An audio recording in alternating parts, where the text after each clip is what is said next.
Welcome to Homework Lib. All right, the measure of angles F and H in a kite are going to be congruent. There's always one pair of opposite angles that are congruent. So if we start with our 360 degrees that is inside of any quadrilateral, such as a kite, and we subtract the 87 and the 31 that we already know, that leaves 242. And then we just take half of 242 to get 121 degrees each.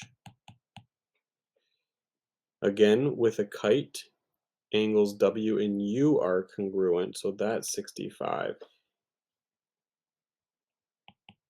And angle V will be 360 for our quadrilateral, minus 91 minus the pair of 65s that we have. That leaves 139 for angle V.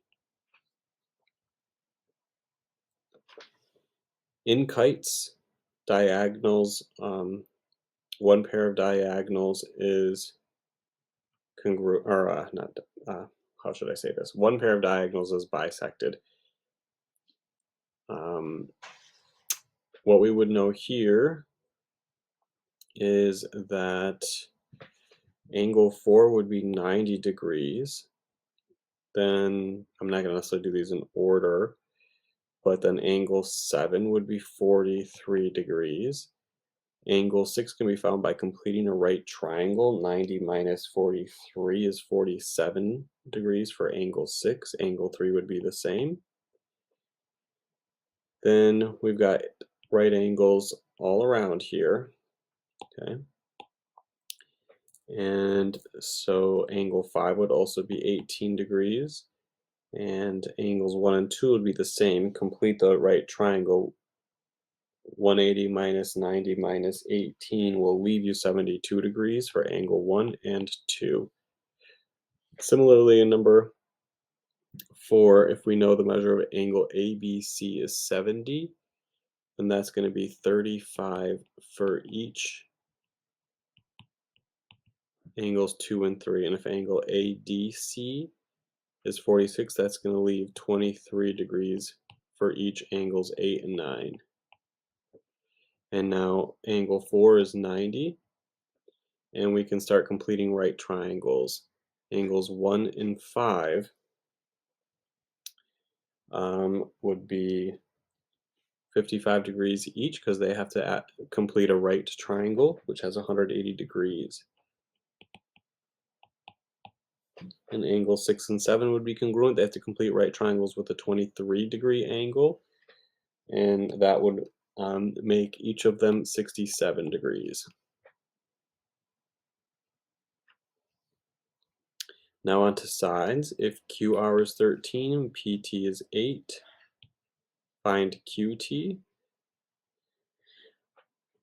One diagonal is bisected, specifically this one, and it creates a right triangle. So QT squared would be equal to, excuse me, that's not true. The hypotenuse here would be 13, so 13 squared would be equal to QT squared plus 8 squared. So we'll do 13 squared minus 8 squared, and that will equal QT squared. So then you square root. So it's the square root of 13 squared minus 8 squared. 13 squared minus 8 squared is 105, so it's the square root of 105.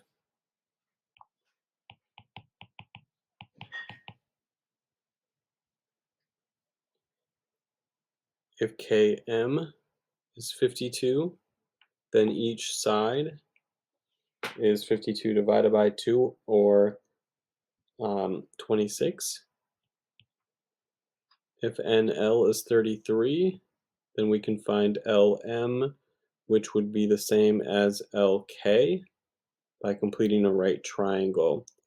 LM squared would be the hypotenuse, okay, this one technically, and that would be equal to 26 squared plus 33 squared.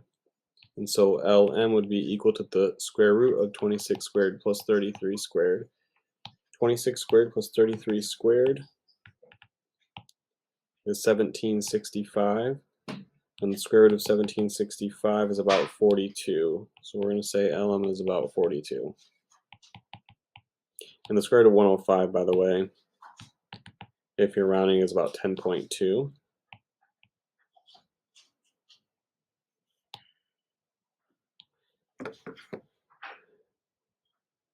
And number 7, if XZ was 46, then it's 23 on each side.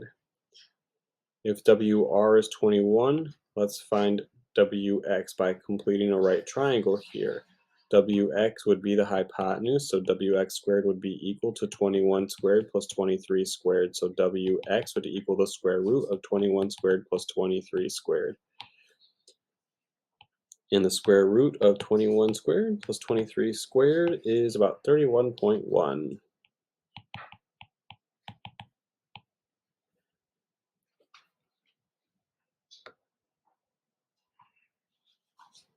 And the last one, if DE is 15 and EH is 11, find DF. Well, let's first find DH and then we'll double it. We can find DH because 15 is the hypotenuse, and that'd be equal to DH squared plus 11 squared. So DH would equal, let me write it this way, 15 squared minus 11 squared would be equal to DH squared, and then we would square root. So the square root of 15 squared minus 11 squared. But then we will double this, because that's 10.2 about. But we want to find DF, would we double it? About 20.4.